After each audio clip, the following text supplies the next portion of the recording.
rely upon Edmund's pride, Commander. The Lizard Lords have granted him the honor of representing our mighty military on a diplomatic mission of utter import, and he gets his knickers in a twist because it comes with a spot of sacrament alien to our ways. I should think it would be good fun to attend an imp ceremony. Something is bound to blow up. Isn't that what the generals normally like?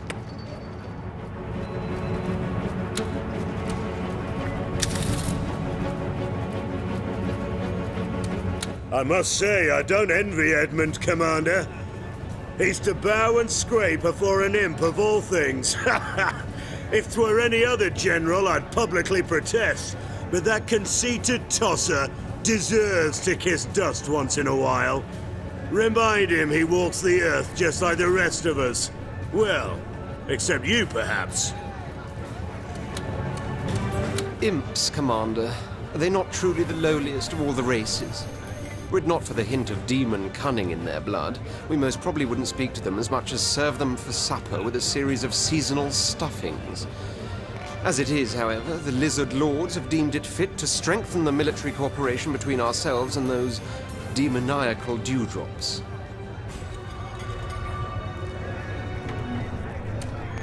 I'd exhale an existential sigh upon the hearing of such folly, yet give it no further thought but for one devilish detail in the treaty. It is I, as our foremost general, who must, quite literally, stoop to inspect their armies. An impish high priest will be present, figures fit for farce that are greeted and received with ridiculous amounts of highly ritualized protocol. As Henry might say, Commander, I'd rather lick marmalade from an orc's behind than bow to an imp. My very reason for currying your draconic benevolence at this hour. Certainly I have your blessing to abstain from these grotesque formalities and tend to business rather than etiquette. Your wish, my command, et sorry cetera. But if there indeed be hoops, the snapping of little necks will be added to the ritual.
It would seem Edmund has come back from his inspection duties among the imp armies already. I had expected tales of mayhem to precede his reappearance. In fact, I bet Henry the lizards and imps would be at war as soon as he set foot among them. But no. All the better, of course, though a little disappointing.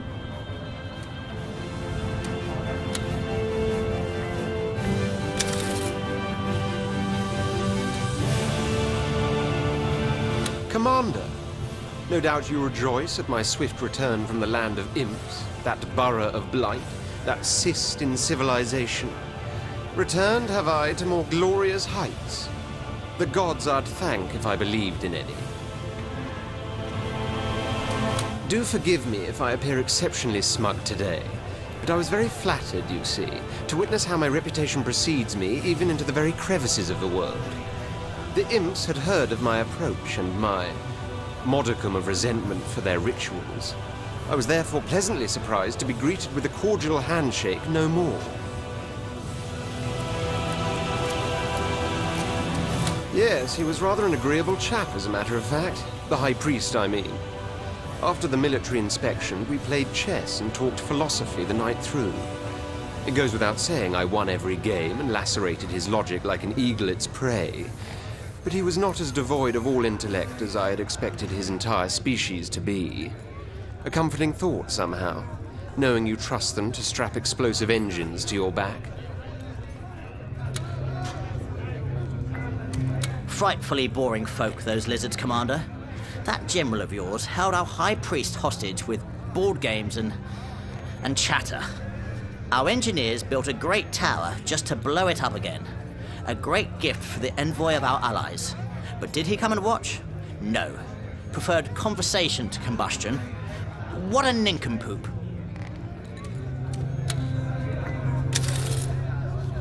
Commander, I am pleading here today on behalf of a dwarven miner who was cruelly left to his fate by his own kindred. An incident in the mines cost him his leg, and he is too poor to pay for a proper prosthetic one. Henry, your own general, could afford impish machinery, but the dwarves, who easily could as well, will not provide for their stricken fellow. Well, I say they should. Indeed, the state should. We can. So why not do so?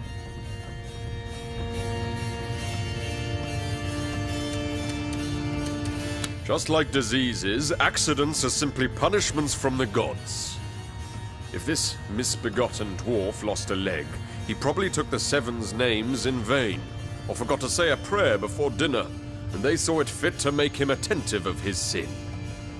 Paying for his convalescence would be tantamount to forgiving his trespass, which only the gods have the least to do.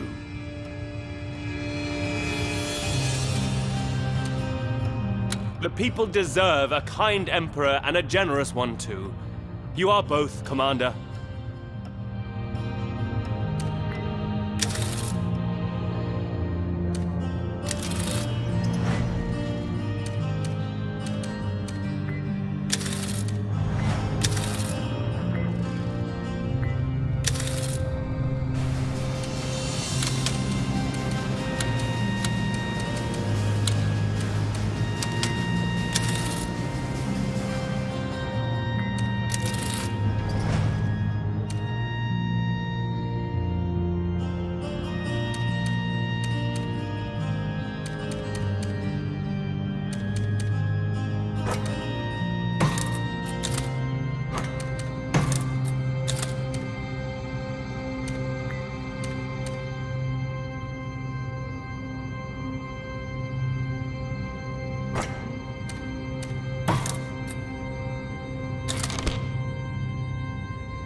Typical of Catherine to get miffed over money.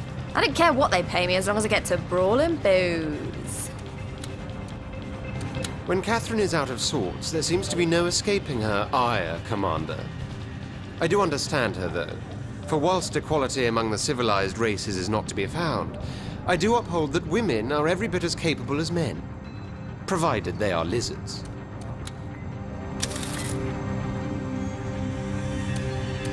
Yikes, what a vixen! Can't dear old Cathy be happy with the wages she gets? Not like she has to cook or clean. Listen here, Commander, for I have a matter of great import that I should like to bring to your attention. In the realm I ruled, that rule was absolute. as was that of my vassals, women all, of course. We concerned ourselves with matters of mastery and the mind. Men with all things menial, according to the natural order. On this ship, however, I find myself trapped amid so many cocks of the walk, the one more swollen with self-importance than the next, only to discover these pompous windbags actually earn more wages than Scarlet, Prospera, or I do. If anyone, it is we of the superior sex who should sooner receive more silver and gold than those of the savage variety. You'll set right this iniquity, Commander, and you'll do it now.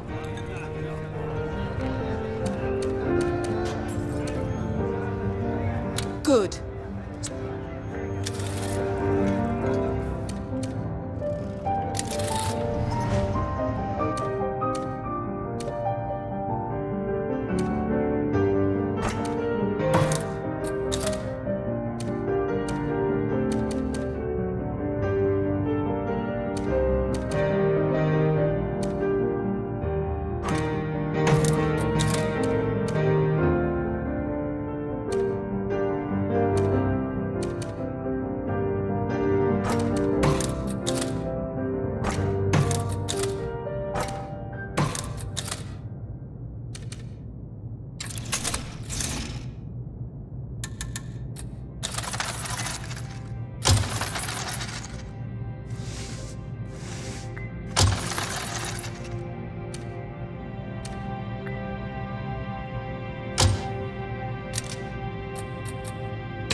Grave be their destiny. Death will rain down on our enemies. It'll be built in a jiffy. Construction underway, Commander.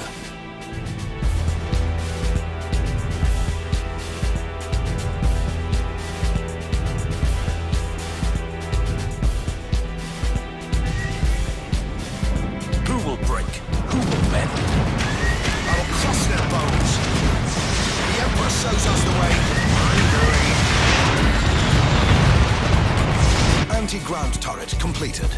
All right, all right. Your unit will soon be ready. Anything for the Empire. All is ours for the taking. Time to get drunk and fight! The Emperor will prevail.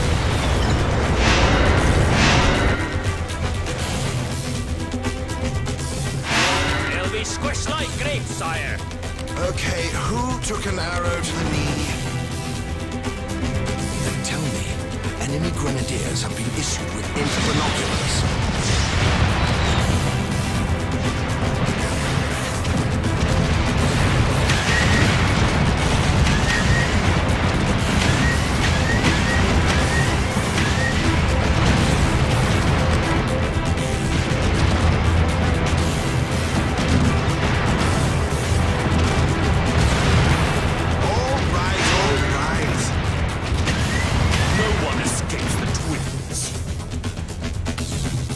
Built in a jiffy.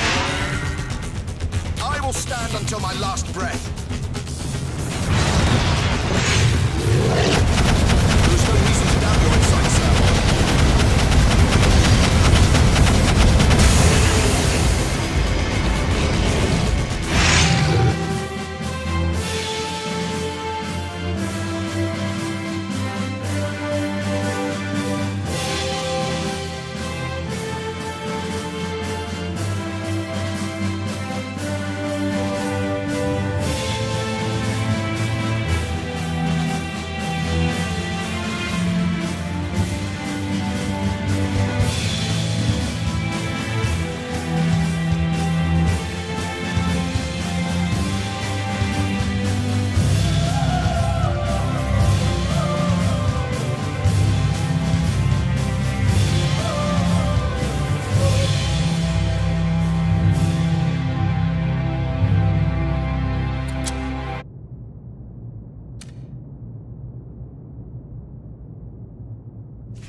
Gladly shall I do.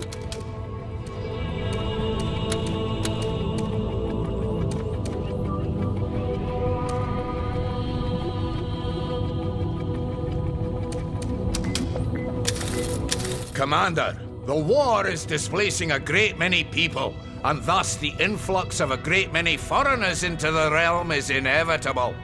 Many of them are driven to crime by want or ill will. To that effect, I propose that if a foreigner is found guilty of an offense, he or she should be deported immediately. Delinquency is on the rise, and we need a few effective deterrents to curb its proliferation.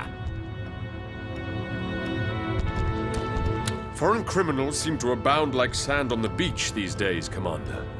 Let's be rid of them like Falstaff suggests. In fact, the sea would be as good a border as any to make them cross. Yes, let them drown for their misdeeds. Many criminals inhabit our realm, Commander. Such is the unpleasant reality. Some of them are domestic, some of them are foreign.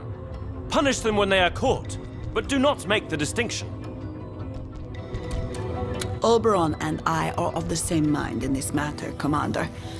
Deportation just seems a bit excessive. And I very much doubt it's the structural solution Sir Silvervein hopes it to be. No, no, no, Commander. Falstaff has it all wrong. We imps force foreign convicts to do all sorts of dirty and dangerous jobs. Why deport when we can make them drudge? Commander. Capital, Commander. Let others provide for this petty riffraff. We'll have...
as a bird.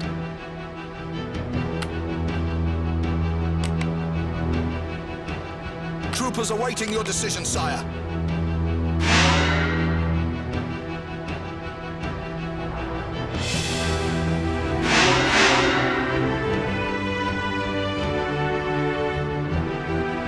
For glory and honor and wealth.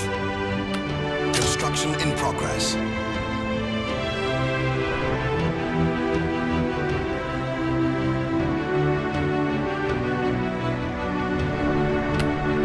Will be built in a jiffy.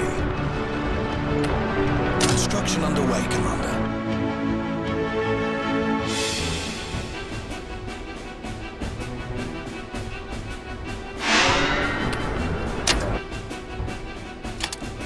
Battle Forge completed. Unit is being manufactured, Commander.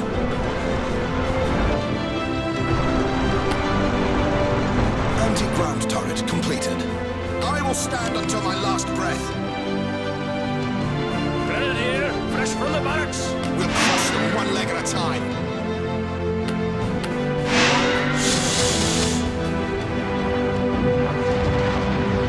Let's get this dance of death started.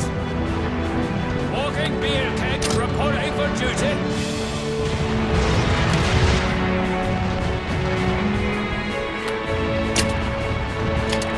Your unit will soon be ready. Who needs spy? Grenadier, fresh from the barracks.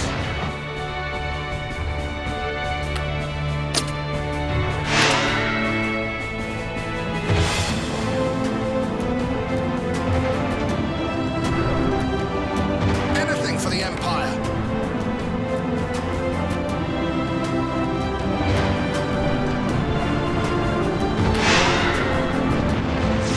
Recruitment Citadel completed.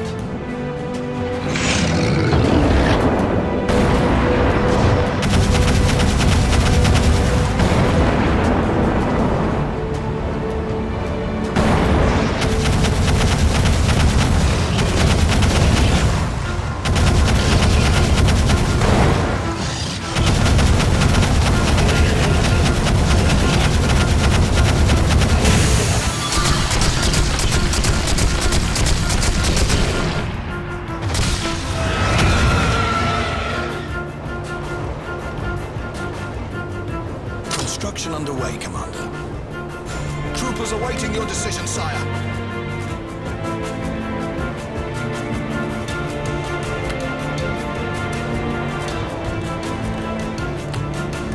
Watch me soar.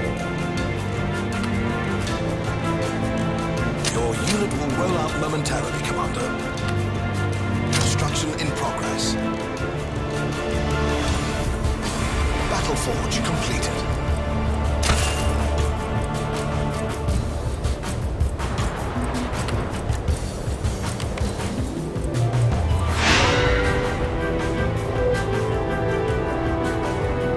You found me.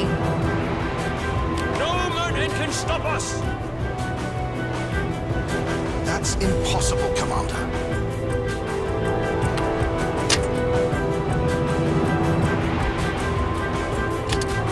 Your unit will roll out momentarily, Commander.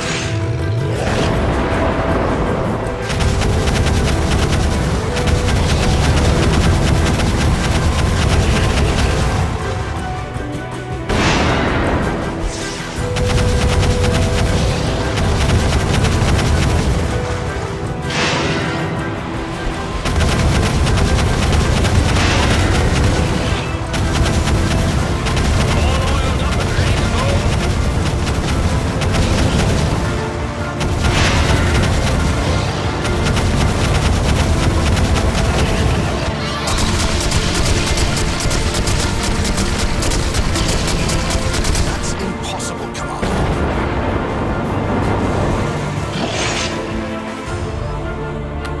It'll be built in a jiffy. Construction in progress.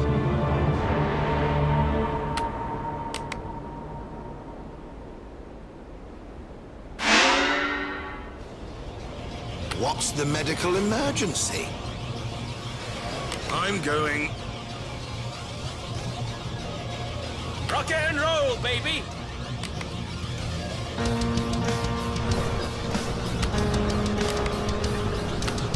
Construction in progress.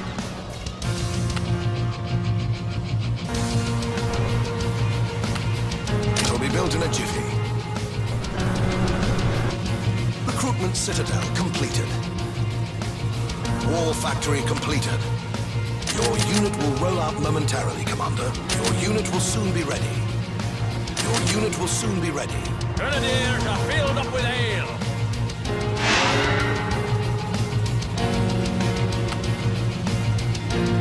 Anti-ground turret completed. I'll see after them. All oiled up and ready to go?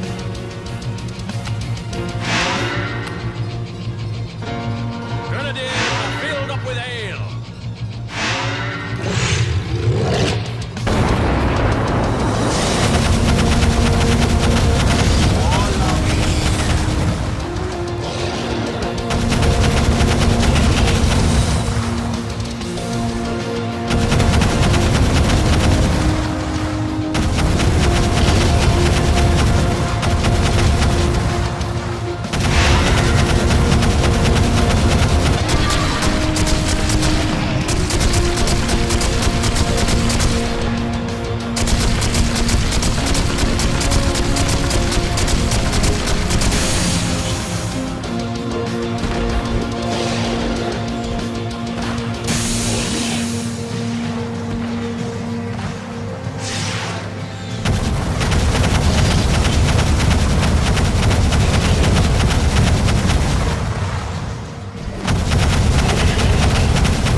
Commander, I intend to propose legislation later today that will make it possible for gay couples to be married. I know I'll get some pretty stiff opposition from Falstaff and especially Yorick, so I'm hoping I can count on your support.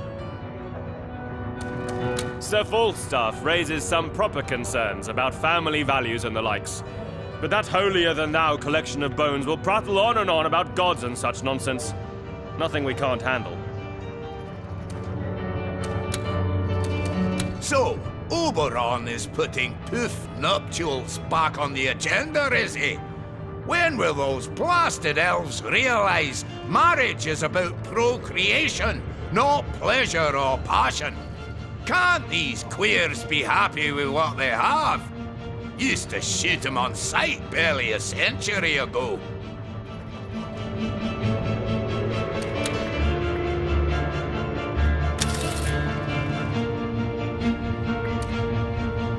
Each night, by privilege, Commander.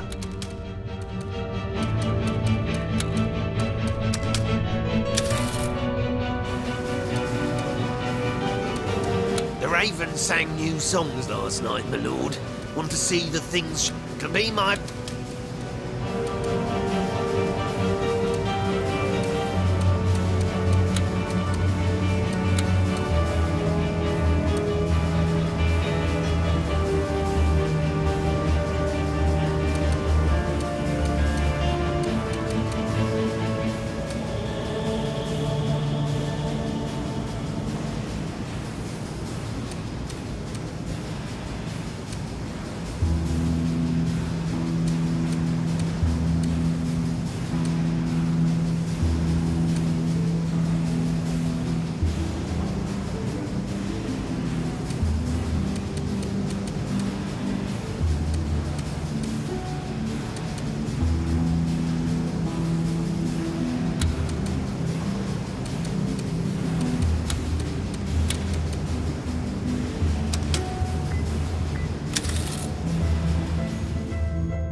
Seven wither Oberon's tongue for uttering such perversions. He and his depraved ilk would allow men and women to fornicate with others of their own gender. How base, how vile can one become? God save us from this debauchery. Your latest victory was... Commander, could you spare me a moment? Now, I know I'm a general and politics isn't my field of expertise, but I was hoping you'd support Oberon in his attempts to allow marriage for people of the same sex. It's a pet peeve of mine, you see. Live and let live, I say. Why do others get to decide who someone may or may not love? None of their bloody beeswax. So much hypocrisy would be exposed for what it is, you know. Think of the famed lizard artist Della Gecko, for instance. Everybody knows he's gay, but he was forced to marry a duke's daughter. 2 lives made miserable because of senseless so-called moral objections. The whole business is unconscionable if you stop and think about it. Thanks, Commander. You're a doll. I'd give you a kiss that'd blow your jetpack off if you weren't off limits.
Gay marriage is a reality. You've written history, Commander. Long have we elves fought for what we think is an example of basic equality. But never has a monarch given us his public support. Bravo! So, you're backing the fairies, are you? Both the elves and the other kind. Thin end of the wedge, if you ask me, Commander. They'll be marrying goats next.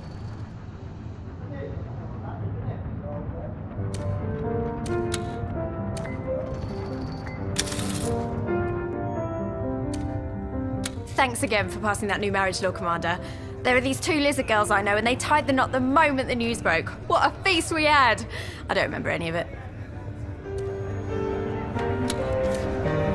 7 save us from the dragon, for where he goes, vice sprouts like infectious corruption, disseminates like a poisonous contagion. Ghouls coveting not women as they should, hags longing for anything but the male touch.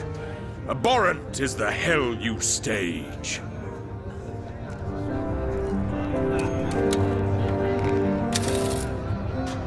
Commander, every citizen in the realm pays taxes. Every industry does the same. But which is the one institution that escapes the taxman? Why, the church, of course. Hardly fair, is it? So why not introduce a temple tax? Let every temple, church and cathedral pay, say, a monthly fee as a token of goodwill toward the Empire. After all, does not the church benefit too from a strong and wealthy state? When will that filthy dwarf finally pass a single day without resorting to sacrilege, base and vile? The Church of the Seven is holy, above such secular concerns as taxes. If you want yet more gold for the royal coffers, you had better look elsewhere, Commander.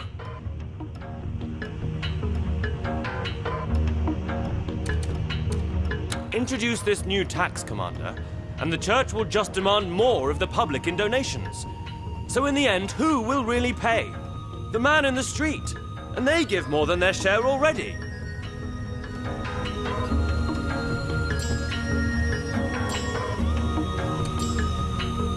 Marvelous! Oh, yes, excellent! I will take care of everything, Commander. A sacred river of gold will start flowing in before you know it.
How can I be of assistance?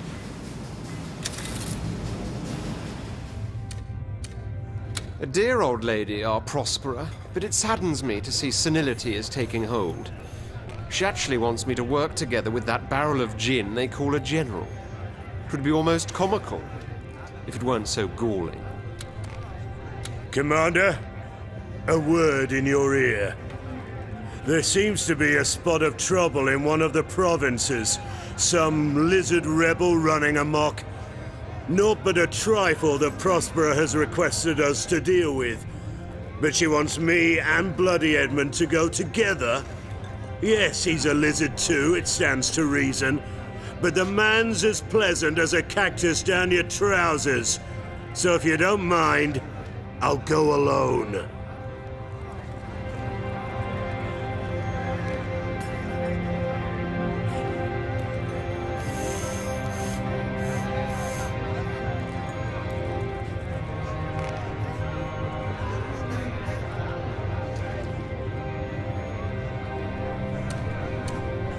practice. I'll be practicing skittles with his balls before the day is out. You know that cold-blooded cretin annoys me to no end. I'll follow your orders, Commander. But we're supposed to quell an uprising, you know, not add fuel to the fire.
be a tavern.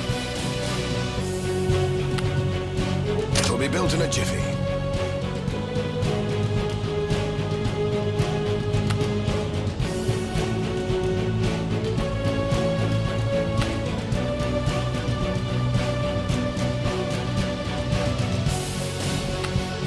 Construction underway, Commander.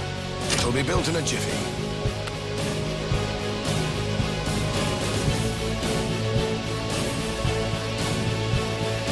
Battle forge completed. Don't be pussy. Doctors in the house. What's the medical emergency? Anti-ground turret completed. I'm afraid we're out of support, Commander. No man can stop us! Enemy hunters can engage air targets now. I'm afraid we're out of support, Commander. Not enough support, Commander. Unit is being manufactured, Commander. You're blowing my cover! Who needs spying? Your unit will soon be ready.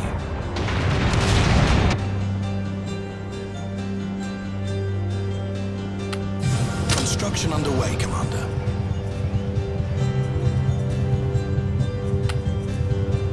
unit will soon be ready. You set the trap, I'll make the kill. Walking beer keg, reporting for duty.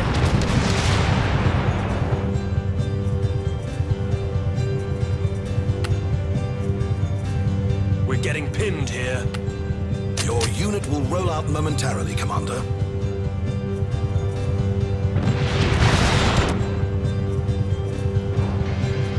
Grenadier, fresh from the barracks. I'm afraid you're out of support, Commander.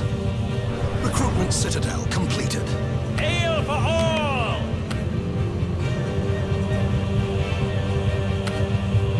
It'll be built in a jiffy. Where can I take you? Yeah, I love traveling. In a straight line now. Unit is being manufactured, Commander.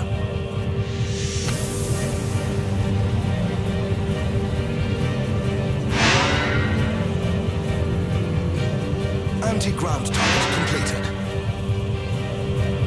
Yes. Won't I use too much fuel? Time to get drunk and fight.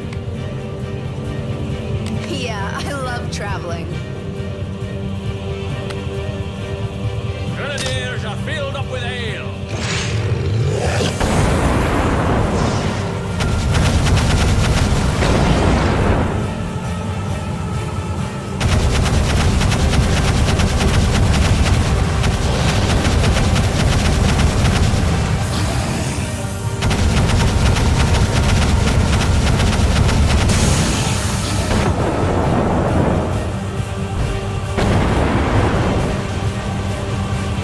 Forge completed.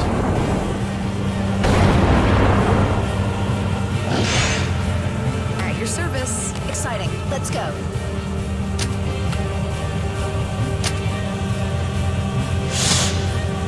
Where's my gold, Commander? Rock and roll, baby. In a straight line now.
It'll be built in a jiffy. Construction in progress. I'm the one being hunted here.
up with ale.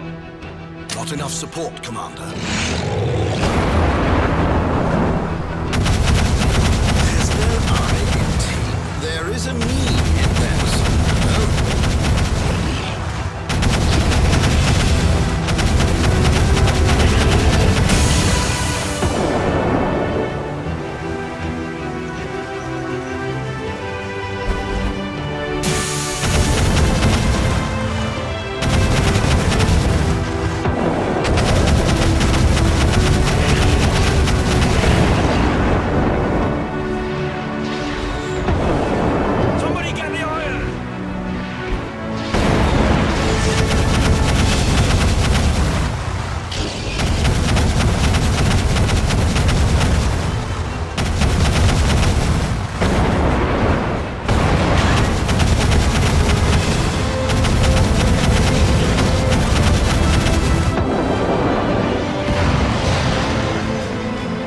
Impossible, Commander.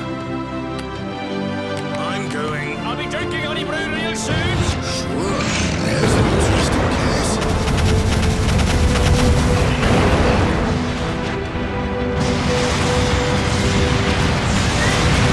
That's impossible, Commander.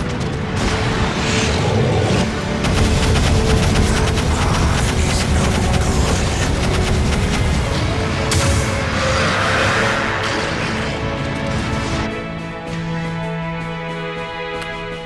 Your unit will soon be ready. I'm afraid we're out of support, Commander.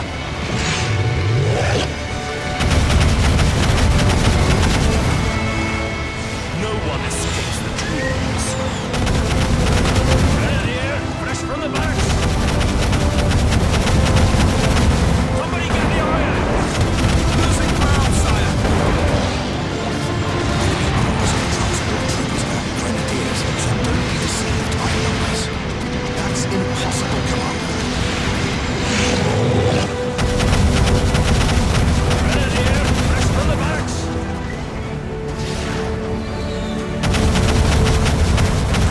Grenadiers are filled up with ale. All is ours for the taking. I can't control like this. All oiled up and ready to go.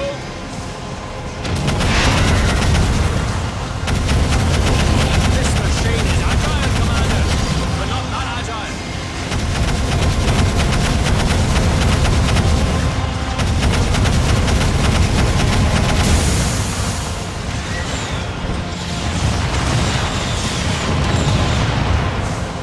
No one defies the will of the Emperor. I can fit them with my eyes closed.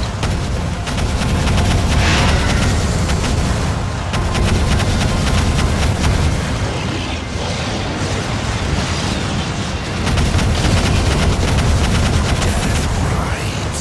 Ashes to ashes.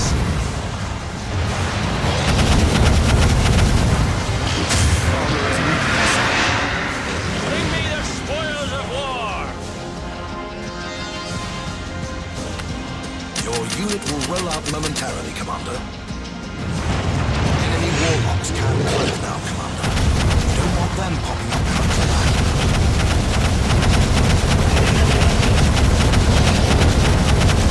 Walking beer kegs reporting for duty.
What a pair Edmund and Henry make, Commander. Worry no longer. The insidious religion of the one god no longer tempts a single lizard in the realm. They either pay homage to the Seven, or have the good sense not to prattle on about gods at all.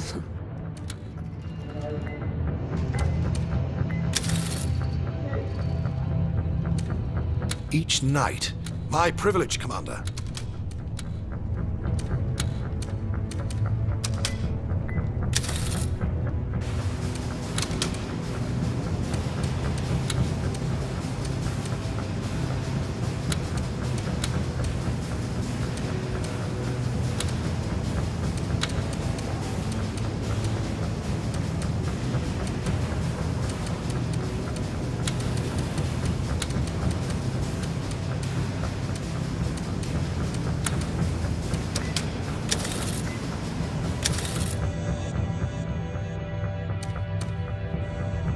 Never would I have expected the likes of Henry to wag such a silver tongue.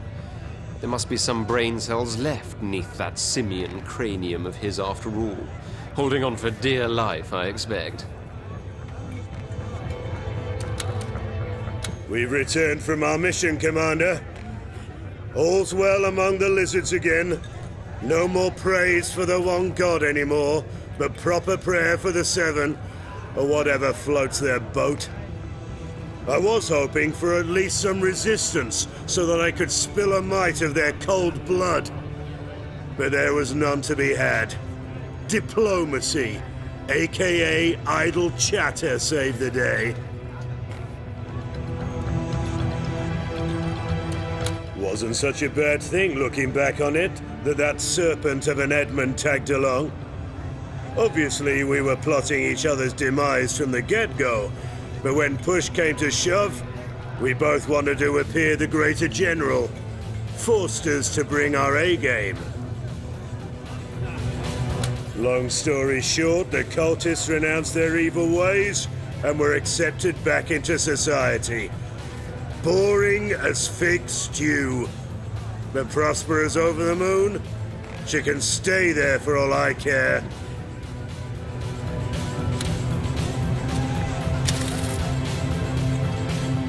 What a pair Edmund and Henry make, Commander. Worry no longer. The insidious...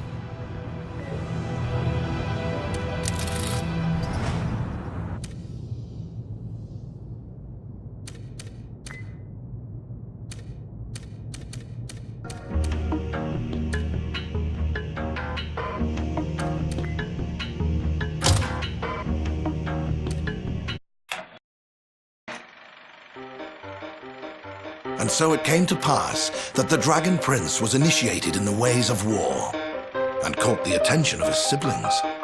Whereas the prince had been but a flea in his half-brother Carthan Axehand's coat, the dread Decapitator now took full notice of what turned out to be a dragon, and so in turn did the others.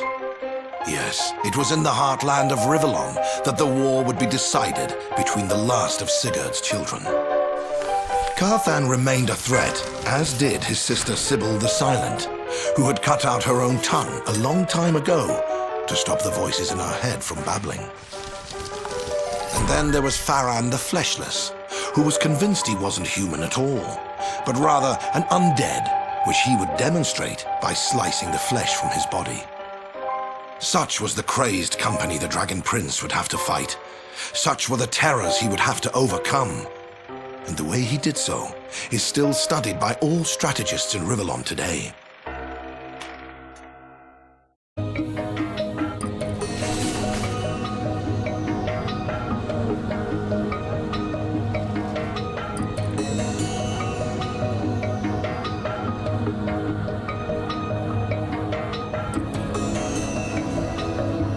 I have news for you, Commander.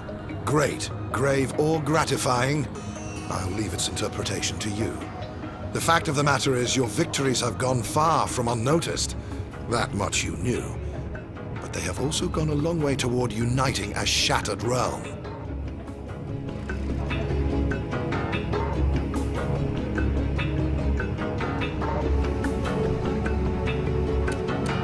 It has therefore been announced that you are to marry, for that will bolster the populace's spirit and cement your power as Emperor.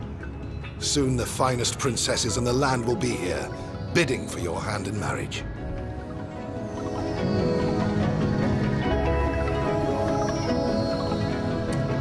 I dare say it will, but do not please take this matter lightly, Commander. Of course, I hope your wife shall turn out to be a charming girl indeed, but this, above all, is a political bond, meant to strengthen the ties between you and the faction she belongs to. Love, I'm sorry to say, has very little to do with it. But of course, I may be proven wrong. Perhaps it is even best that I had. Not as such, no. You don't want to get married, because that would be a bit of an imposition. The decision has been made, you see. Matters such as these, even an emperor has to accept without remonstrance. Still, there are worse things than tying the knot, surely.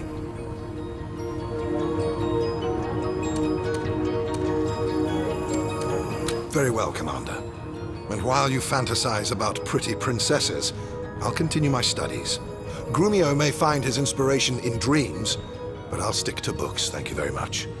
A wizard likes his nose between the pages, rather than his head in the clouds.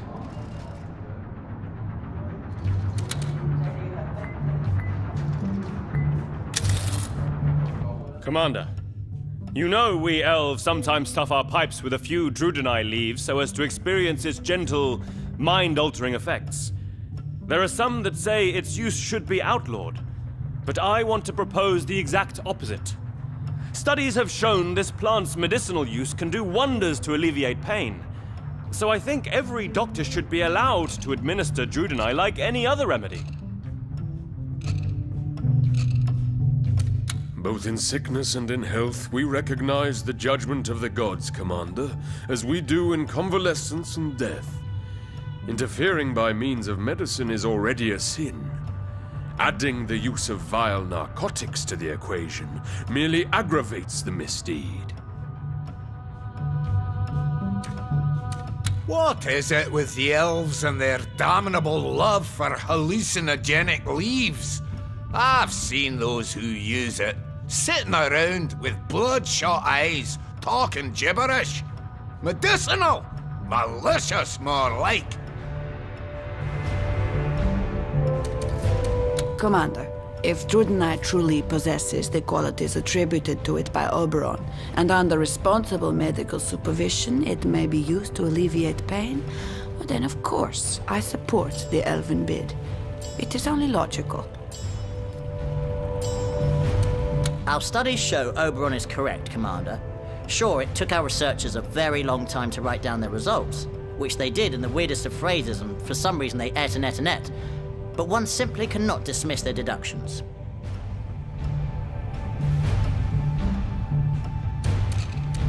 Thank you, Commander. Druidini really is a wonderful herb if used with care and consideration. Hopefully the bad reputation it suffers among the likes of Falstaff and Yorick will dwindle in time because of today's decision. Light those pipes, I say!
They are here, Commander. The fairest maidens to be found. Here in the hope you will take their hand in marriage. Gathered aboard are Lady Lohanna of the Elves, Lady Ida of the Dwarves, Lady Camilla of the Lizards, and Lady Ophelia of the Undead. Godspeed, Commander. I wish you the best of luck. Heavens no, we wouldn't want to make a scene. The rejected princesses will be disappointed, and their counselors furious. No, once you have made your choice, inform me of it in confidence, and simply be about your business. I will take care of the rest. That would have been politically inopportune, Commander. Don't tell me you take after Edmund, and dislike anyone who is not of your own species. Any of these princesses will make for a loving wife, and bring you great prosperity. There was an incident. Best not to mention it.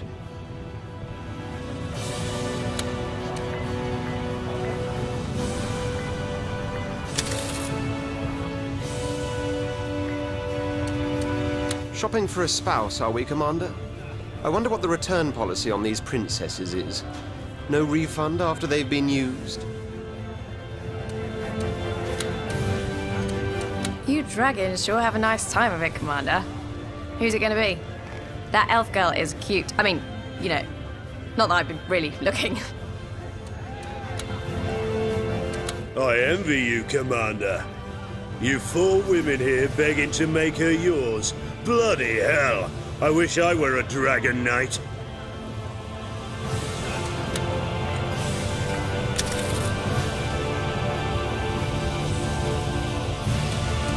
All this lovey-dovey stuff is wasted on me, Commander. But you go ahead and see who takes your fancy. Elf, dwarf, lizard, undead. They are all represented. It shall be my honor.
The 7 have graced you, Commander, for today they bring before you Ophelia, daughter of Everking, sovereign of the Skeleton Spire.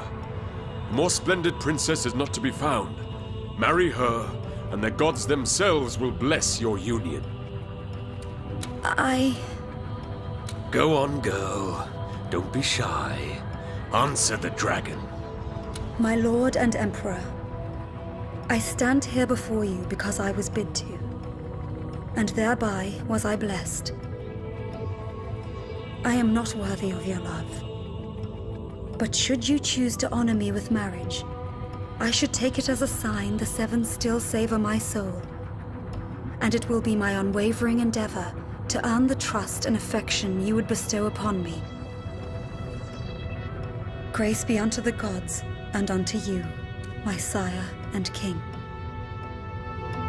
Well said, my dear. That settles it, does it not, Commander? How can any man even contemplate the hand of another woman when he has met fair Ophelia?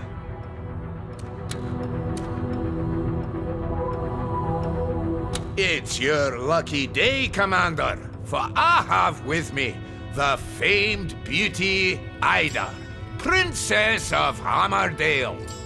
Dwarves have come a-courting her from each part of the realm, clad in solid golden belts, beset with diamonds, wielding axes so sharp they can cleave rock. Bold warriors that alone could face an army, but none has laid claim to that purest of rubies that is her heart. All right, Falstaff, put a sock in it. I'd rather see you drink than drivel. So unbecoming of a dwarf. Yes, well, there you have it, Commander. Lady Ida. To her very good health, I say, and your future happiness. I'm sure it'll be a blissful union. Why, yes, my little dandelion. What woman in her right mind wouldn't want to marry an emperor? 'Tis a right treat that you're not so bad looking either. But power, my lad, that is why we do it. The power of the dragon. Me? I do have a few personal stakes in this as well, though. My father, see, may the plague wither his pecker, is a right old rotter whose company I'm desperate to escape. Put a wedding ring on my finger, and your ship will be my home. I'm sure we'll get on like two pups of play.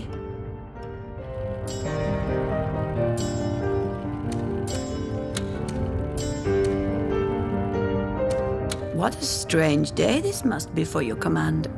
Having to receive princesses who are strangers to you and choose which one of them you would spend your life with. Strange for the princesses themselves, too, Prospera, for they are put on display like cows on the market. And I am not a cow, kind sir. I am Camilla, a princess, rather reluctant to take part in this charade, but willing to do so for the benefit of all lizards. To be perfectly frank, I don't know if I really do. Your Highness, please forgive her, Commander. Nerves, you see. 1, there is nothing to forgive, and 2, I am calm as a frozen lake, so hold your tongue, Counselor. Now then, let me elaborate. Unlike those other girls I've seen shipped here by their aspiring ambassadors, I am not one who spends her days in palace rooms having her nails tended to. I've studied law and am now Chief Justice of the Supreme Court of my native land. I am a woman of the world, Commander, knowledgeable of matters of state. A royal marriage such as ours would constitute a political bond, not an amorous one, though perhaps in time a reasonable amount of endearment may bloom. Wonders never cease, do they not? Lizard and dragon. It would be an advantageous union.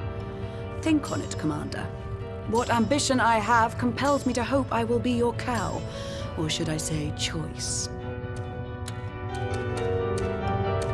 Come on, up you stand, back straight, chin high. The commander is here. No, you are not daydreaming, Commander. This is not a mirage that would trick your eyes.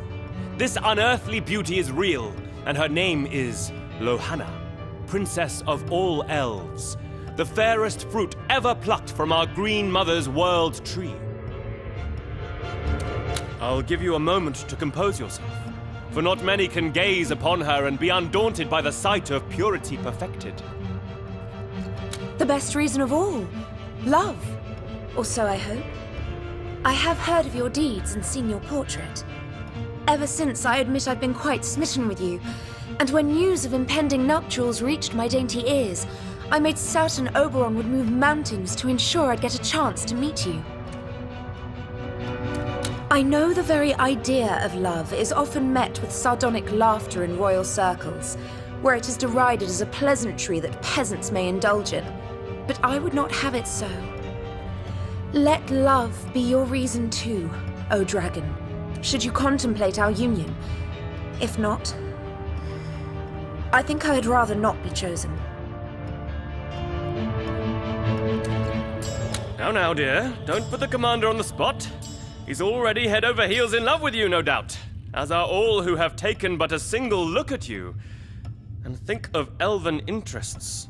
We would have the dragon as our closest ally. Come on, up! I know. Now.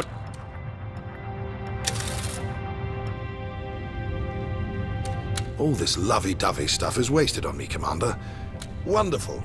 Who is the lucky lady?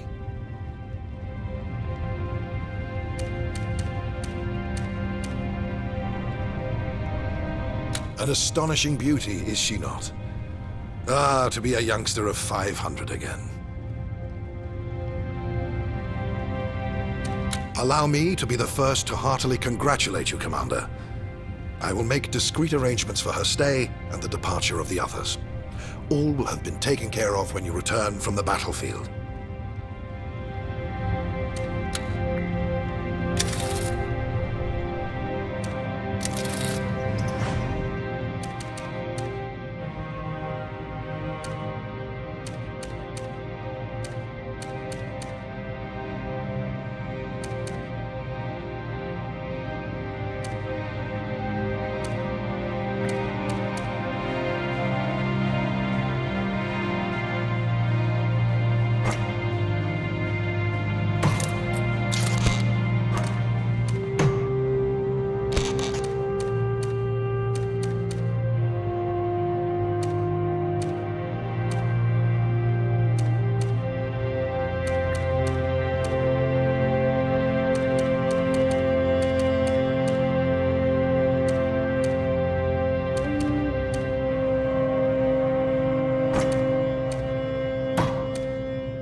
Congratulations, my lord. Happy days, eh? Oh, but don't you worry. I haven't been sipping sparkle wine and eating wedding cake, no. Researching, engineering, those have been my occupations. Yes, but don't remind me. My heart bleeds just thinking about it. Oh, but I must be like a chef, don't I? I must create delicate wonders.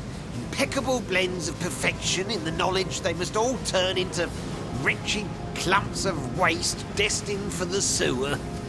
It's a thankless thing I do, but I must remind myself the fun lies in creation, not completion.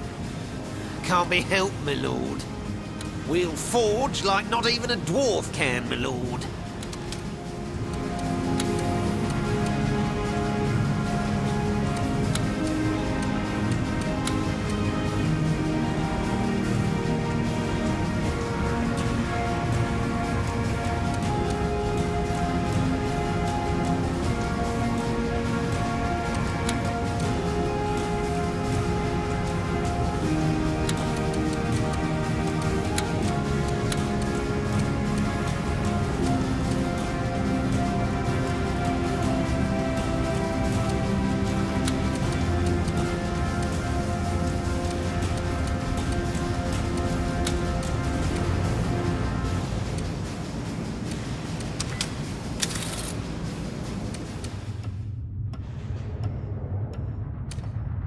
Commander, we all rejoice at your safe return. I am here with your princess, your wife-to-be, and shall now proceed with the wedding ceremony. It is here on this ship where conquest is charted and strategy surveyed that you shall pledge your vows. Symbolic, I hope, that love may yet conquer war. Our commander and emperor has sworn his devotion by the very act of choosing you, exalted lady, over all others. Only you must now avow your allegiance and dedication, if it pleases.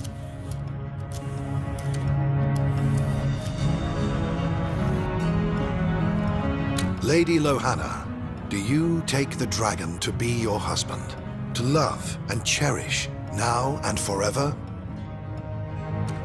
My sweet prince, my darling dragon, of course I do.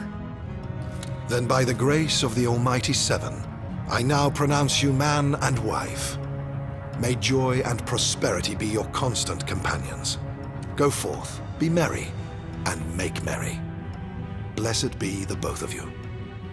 Dragon and elf united. Another miracle of nature. Praise be the Green Mother.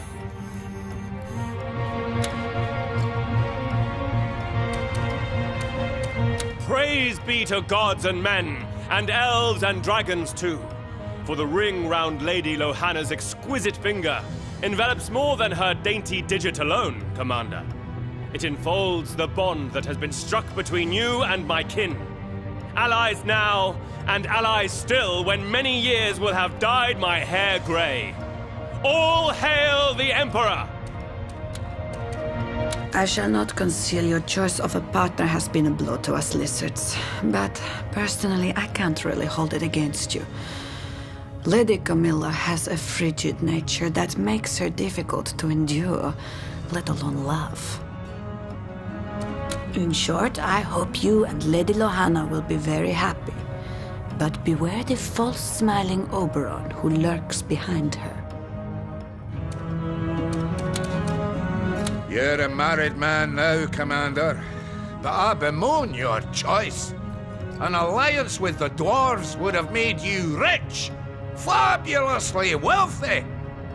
And what have you now? A pretty little elf, pleasing to the eye for certain, but fickle and foolish like the rest of her kind. Oh well, can't be helped, can't be helped. I suppose I'll organize a feast for her, nevertheless.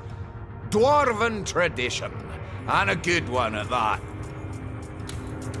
Alas that the Seven have struck you with blindness and loss of reason, Commander, for that is the only justification for your choosing another over Lady Ophelia. Bound to be miserable is your marriage to elf harlot Lohanna, for it is devoid of godly grace. Shell-shocking catapults, Commander. What a pity it is you never got to meet pretty Princess Pyra. And now what? You're married to an elf with weird long legs and ears so large she wouldn't need wings to fly. No, I don't envy you, Commander. Verily, I don't.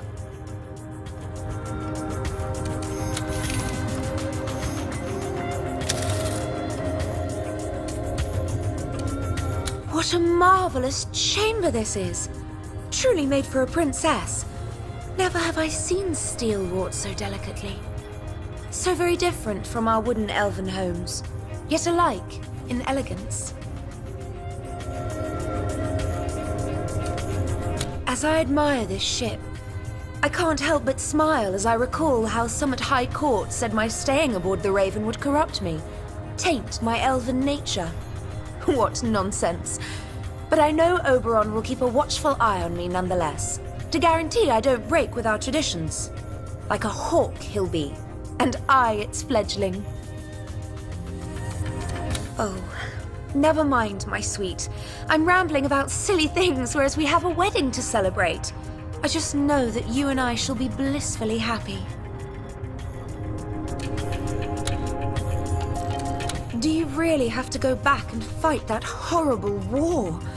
I know you're a dragon, and you can take on an army a day, but I know I shall be ever so nervous each time you fly off to face the enemy.